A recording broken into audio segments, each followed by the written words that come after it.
ओडिशार एही जिल्लार इतिहास विषय जानले आपण माने आश्चर्य होई जिवे। एहा हेउची ओडिशार सबुठारु छोट जिल्ला जहार जन्म होइथिला 1 एप्रिल 1993 मसिया रे। एही जिल्ला को ओडिशार अर्थनीतिक मुख्यशाला मध्ये कुआ जाय। आपण माने जानि सारिबेनी जे मु जगतसिंहपुर जिल्ला विषय कथा हेउची। इतिहासर पृष्ठा उल्टाइले हमको जणा जाय जे प्रथमे एही अंचलर नाम थिला हरिहरपुर। 16 शताब्दी रे इंग्रेज माने एठारे व्यापार वाणिज्य करथिले कैप्टेन ब्रुटन को अधीन रे। परे परे मराठा समय रे 1748 मसिया रे एठाकू पठागला जगत सिंह को एठारू कर आदाय करिया पई।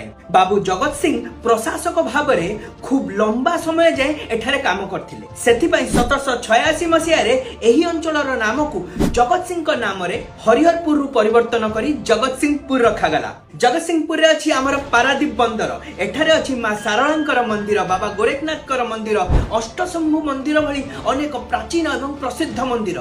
आउ केउ केउ मंदिर अछि हम जगतसिंहपुर जिल्ला रे मते कमेंट करी निश्चय जणाइबा।